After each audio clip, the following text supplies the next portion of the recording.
Grazas, señora presidenta. Boa tarde, señores deputados, señoras deputadas. Boa tarde, señora conselleira.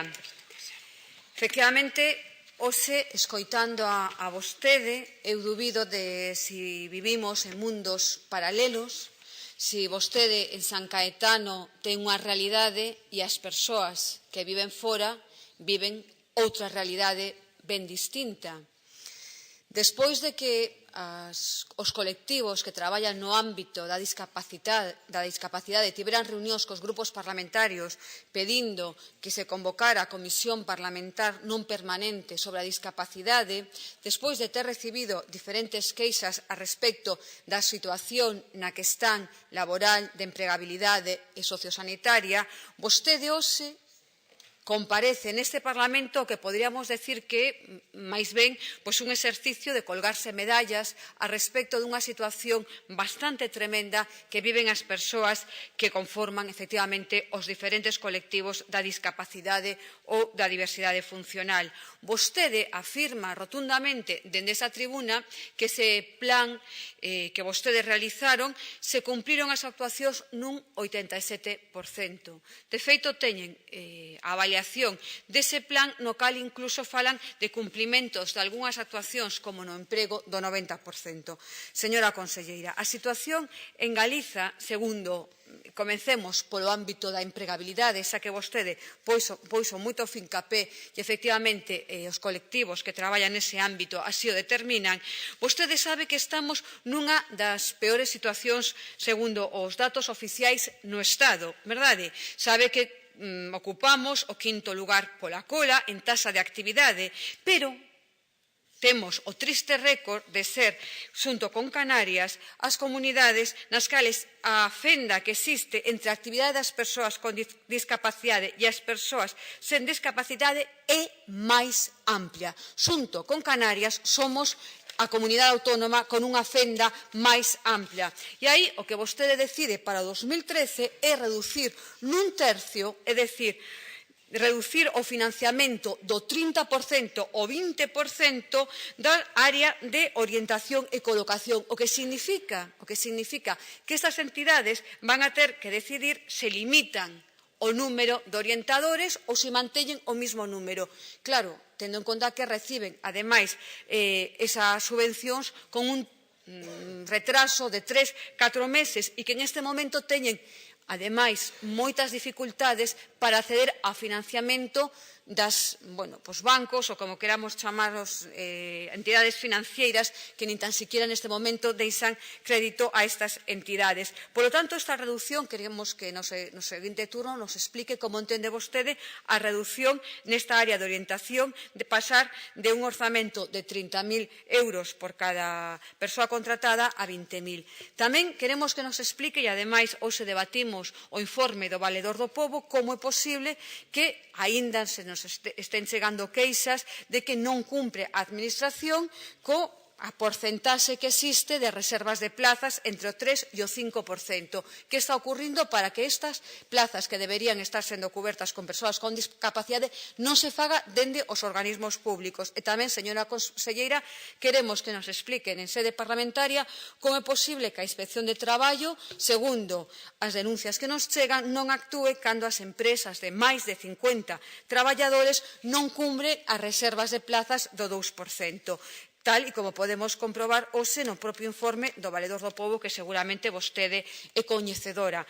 Incluso tamén queremos que nos explique como na súa avaliación, a que está disponible na súa página web dese plan que vostede hoxe tantas flores lle botou, atopamos na área de formación e emprego que vostede, según di aquí, afirma se cumple esta área o 90% das accións, para estar tristemente na cola no ámbito da discapacidade e o emprego do Estado español, vemos cuestións que realmente nos preocupan. É dicir, a propia evaluación do plan recoñece que a Dirección Xeral de Formación e Colocación non dotou os centros propios de formación do equipamento adaptado ás persoas con discapacidade. Aquí aparece que o propio Departamento de Formación e Colocación ni tan siquiera deu resposta e que non hai orzamento destinado. Poderíamos seguir con todas as accións que aquí se asumen dende a Dirección Xeral de Promoción do Emprego, non existen datos para poder avaliar este informe, non hai datos a respecto, por exemplo, da asignación de cuantías superiores no caso de inserción laboral a persoas con discapacidade, é dicir, o seu plan, xa digamos, os datos que vostede ten na Consellería mostra a incapacidade para traballar no ámbito da formación e da empregabilidade.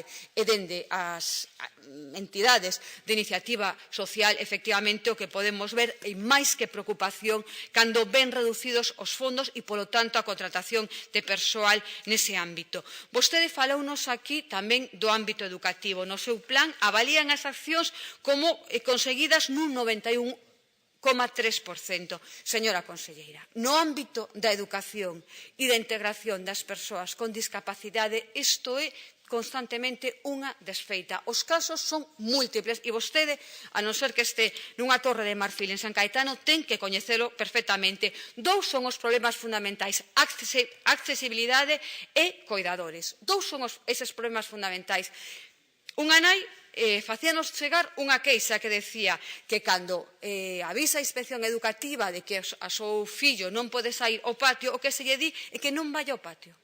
Non que se arranse esa escola pública para que efectivamente se dé cumplimento á lei, Non necesitamos unha nova lei de accesibilidade, necesitamos que se cumpra a legislación vixente para que todos os nenos e nenas teñan efectivamente esas posibilidades de ser accesibles a todos os espazos.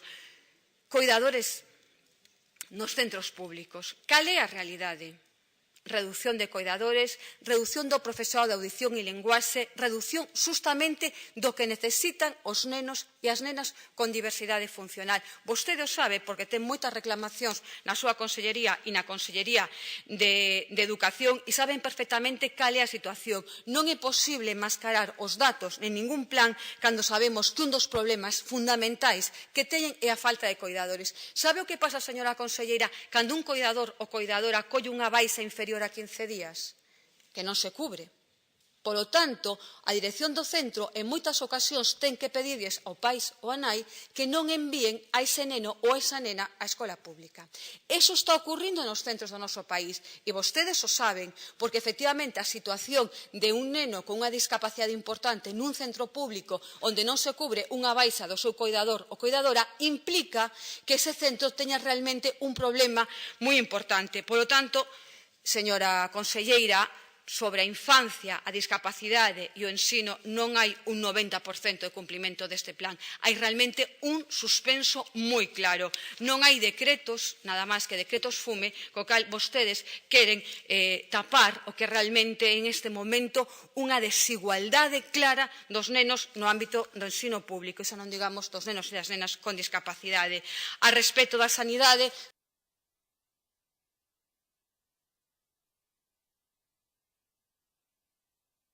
conselleira, o que significa ter unha prótese de calidade ou non de calidade. Vostede sabe o que significa adiantar 6.000, 12.000, 15.000 euros cando unha persoa necesita unha prótese.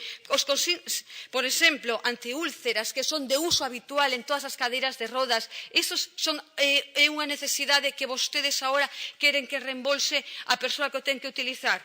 Mire, señora conselleira, no ámbito sociosanitario o que non se poden estar dando os pasos atrás que leva dado a Consellería de Sanidade, poñer impostos realmente ás persoas con enfermidade e con discapacidade, por non falar xa das listas de espera. Por exemplo, en Vigo, os nenos que teñen espectro de autismo chegaron a tardar un ano para ir ao neurólogo, un ano para ir ao neurólogo. Esa é a lista de espera que existe cotexada, por exemplo, en Vigo. Autonomía personal. Pero que nos ven a contar, señora conselleira? Pode vostede revisar simplemente o informe do Valedor do Pobo, que vivemos exactamente no limbo da dependencia, e que en este momento ni tan siquiera sabemos cantos existen dependentes recoñecidos e que non teñen ningún tipo de prestación.